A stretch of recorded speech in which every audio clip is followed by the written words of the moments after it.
नमस्कार मित्रों, मैं डॉक्टर निखिल अग्निहोत्री कामठी से कुछ ज़रूरी बातों को आपके साथ शेयर करने के लिए मैसेज फॉरवर्ड कर रहा हूँ। अभी मैं देख रहा हूँ, मैं खुद कोविड वार्ड में काम कर रहा हूँ। पिछले कुछ दिनों से कोविड पेशेंट्स को देख रहा हूँ। सारे पेशेंट्स का हम लोग हिस्ट्री नोट डाउन करते हैं, पेशेंट को कैसे बीमारी हुई, कैसे इन्फेक्शन हुआ, कहाँ से आया।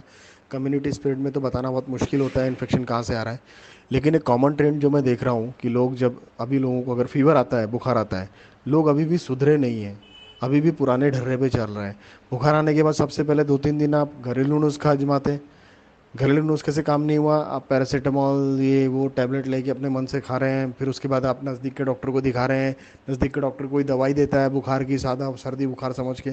फिर वो ठीक नहीं होता 2-3 दिन बाद। फिर उसके बाद टेस्ट का दौर चलता है, कभी ब्लड टेस्ट, कभी यूरिन टेस्ट, कभी वहीं विडाल निकल जाता है। कोई मलेरिया, कोई डेंगू, कोई टाइफाइड कर रहा है, टाइफाइड पॉजिटिव आ जा रहा है कोइंसिडेंटली, और टाइफाइड की ट्रीटमेंट चालू हो रही है, उसमें और 3-4 दिन पास हो रहे हैं। मतलब कुल मिला के कैसे भी करके बस 8 से 10 दिन पास करना है। कोरोना नहीं है, कोरोना नहीं है, और कोरोना बोल नहीं है बोल बोल के अपनी आंख मूंद करना है। आपकी आंख बंद करने से क्या आंख बुझ जाएगी?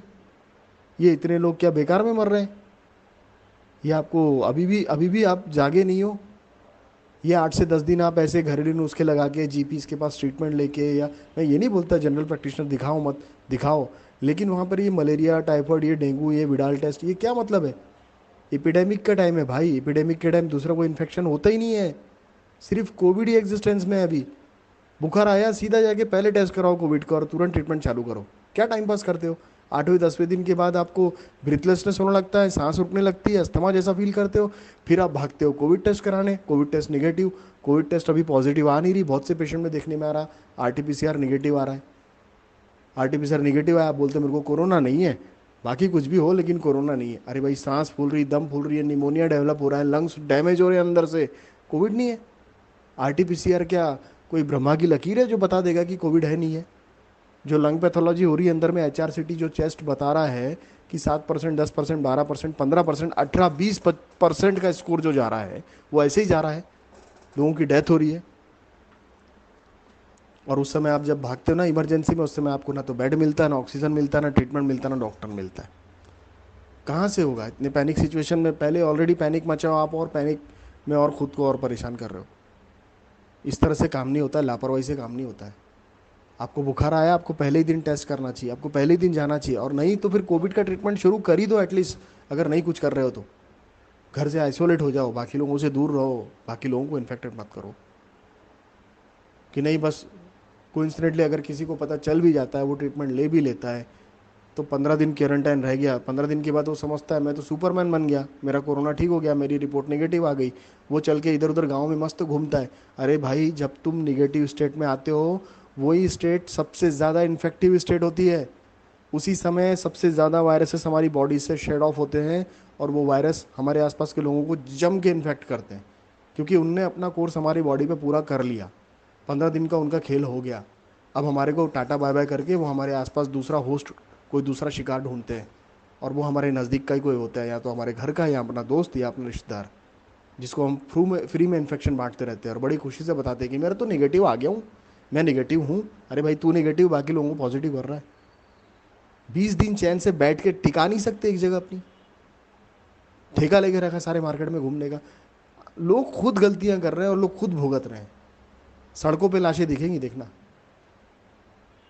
ये जो कई कई बॉडीज होती है जो एनएमसी देखते, एनएमसी भी देखती है। पेपर सबसे बड़ा एविडेंस बन गया अभी समय। कोविड रिपोर्ट अगर पॉजिटिव है तो एनएमसी बॉडी ले जाती है डिस्पोज करने के लिए, और कोविड रिपोर्ट नेगेटिव है तो एनएमसी बॉडी नहीं ले जाती। बॉडी सीधा हैंड ओवर होती है रिलेटिव को।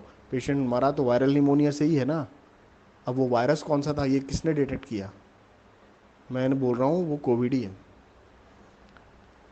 तो आरटीपीसीआर रिपोर्ट अगर निगेटिव है और उसके बाद भी पेशेंट निमोनिया से मर रहा है, वायरल निमोनिया डायग्नोसिस होकर मर रहा है, और बॉडी अगर कोविड निगेटिव रिपोर्ट के कारण एनएमसी डिस्पोज नहीं कर रही, हैंड ओवर कर रही है रिलेटिव्स को, तो रिलेटिव वो बॉडी घर लेके जा रहे हैं। क्या वो इन्फेक्शन ट्रांसफर नहीं कर रहे कम्युनिटी में? क्या वो इन्फेक्शन कैरी नहीं कर रहे अपने घर तक? ऐसा कोई भी पेशेंट जो निमोनिया से डेथ हो रहा है, उसको कोविड ही समझो, भले आरटीपीसीआर उसका निगेटिव आया हो। ये खिलवाड़ हो रहा है अपनी जान से। ऐसी बॉडीज़ आप हॉस्पिटल से सीधे शमशान घाट ले जाओ, और बहुत केयरफुली डिस्पोज करो। खुद भी अगर कर रहे हो तो मत ले जाओ घर पे उनको। मत लाओ ऐसी बॉडीज़ को घर पे, भले आपका कितना ही अजीज़ कितना ही करीबी हो। जज्बात एक तरफ है, बाकी ज़िंदगियाँ एक तरफ। एक अगर मर गया तो उसके पीछे सारा घर नहीं मार देना पड़ता। बहुत सावधान रहने की ज़रूरत है। ये सिचुएशन बहुत ख़राब हो गई है, हाथ से बाहर चले गए हालात। मेडिकल सिस्टम क्रैश हो रहा है, वेंटिलेटर नहीं है, बाईपेप नहीं है, ऑक्सीजन नहीं है, दवाइयाँ नहीं है, हॉस्पिटल में बेड नहीं है, डॉक्टर्स नहीं है, सब कम पड़ रहा है। इसके बाद और क्या सिचुएशन है, इतने भयानक और क्या, कल्पना भी नहीं कर सकते हम लोग क्या आएगा। अभी भी लोगों को सावधान होने की ज़रूरत है, बहुत ज़्यादा केयरफुल रहने की ज़रूरत है। कई लोग बोलते हैं वैक्सीन लिया मैंने, वैक्सीन लेने के बाद मैं पॉजिटिव आ गया, वैक्सीन ली तो मेरे को इन्फेक्शन हो गया, वैक्सीन लेने से कोरोना हो गया। ऐसा नहीं है। वैक्सीन का एक पर्टिकुलर डोज होता है, पर्टिकुलर कोर्स होता है, पर्टिकुलर टाइम ड्यूरेशन होता है। उस टाइम पीरियड के बाद ही वैक्सीन आपके बॉडी में एक्टिव होती है, उस टाइम पीरियड के बाद ही आपकी शरीर में एंटीबॉडीज़ बनते हैं। इन बिटवीन अगर आपको कोई इन्फेक्शन अपॉर्चुनिस्टिकली अगर कोविड का लग गया तो आप कोविड से आपकी हालत ख़राब होनी ही है। वैक्सीन लेने गया था और मेरे को इन्फेक्शन इन्फेक्शन आपको लगा, वैक्सीन से नहीं लगा, मगर वैक्सीन लेने आप जहाँ गए थे वहाँ कम्युनिटी स्प्रेड की वजह से आपको इन्फेक्शन लग गया। कोई तो भी आया था जो नेगेटिव हो के आया था और फ्री में बांट के चला गया आपको। ये जो 15 दिन के क्वारंटाइन से निकल कर और फिर घूमने वाले जो लोग हैं ना कि मैं तो नेगेटिव हो गया, यही बहादुर हैं ये फैलाने वाले, और ऐसे ही लोग फैला रहे हैं इन्फेक्शन। जाने अनजाने कितने ही कैरियर्स हैं। अभी 50 से 60% लोग पॉपुलेशन में कैरियर का काम कर रहे हैं और इन्फेक्शन स्प्रेड कर रहे हैं। उनको खुद को भी नहीं पता कि मेरे को ये कोविड है, बिकॉज वो सिम्टोमेटिक है। ऐसे कई लोग हैं जो फैला रहे हैं। नए स्ट्रेन आ गए वायरस के। 12 घंटे में पेशेंट का जो सिटी का स्कोर है वो 2 से 12 पे चला जाता है, 12 से 22 पे चला जाता है 12 घंटे में। आप घर से लाते हो पेशेंट हॉस्पिटल में, पेशेंट अगले दिन सुबह पेशेंट की बॉडी निकलती वहाँ से, और आप बड़े चीख चीख के हॉस्पिटल से लड़ते हो कि हम तो चलता फिरता लाए थे, 90 का सेचुरेशन था, 2 का सिटी स्कोर था, ऐसे कैसे मर गया। ये नया स्ट्रेन है भाई साहब, नया स्ट्रेन है। 12 घंटे में 80% लंग खा जाता है, डैमेज कर देता है, मौका नहीं देता संभलने का। कोई दवा काम नहीं करती, कोई वेंटिलेटर सपोर्ट नहीं करता। वेंटिलेटर सपोर्ट कैसे करेगा, हार्ट बंद हो जाता है पेशेंट का। कैसे दिमाग में लोग कल्पना लड़ते हैं कि लोग लाशों को वेंटिलेटर लगा के डॉक्टर रखते हैं। अरे कैसे रखेगा भाई, एक फूटा हुआ बलून में हवा कैसे भरोगे आप, भर ही नहीं सकते। आप में ताकत है, भर के बताओ मेरे को। जो चीज़ पॉसिबल नहीं है, जो चीज़ नहीं हो सकती, उन चीज़ों के पीछे दिमाग क्यों लगा रहे हो। अरे जो फैक्ट है, अभी आप फैक्ट को देखो, सच्चाई को देखो, सत्य के धरातल पे खड़े होकर सोचो तो। आप क्या खिलवाड़ कर रहे हो अपने साथ में, काढ़ा पी रहा हूँ, पैरासीटामोल खा रहा हूँ, डॉक्सी खा रहा हूँ। अरे मत करो ये सब यार। आरटीपीसीआर कराओ, आरटीपीसीआर निगेटिव आ रहा, फिर भी कोविड का ही ट्रीटमेंट लो। किसी भी फीवर को सादा फीवर मत समझो। महामारी का समय है, एपिडेमिक का दौर है। यहाँ पे फीवर सादे नहीं होते भाई साहब, यहाँ हर फीवर कोविड ही है।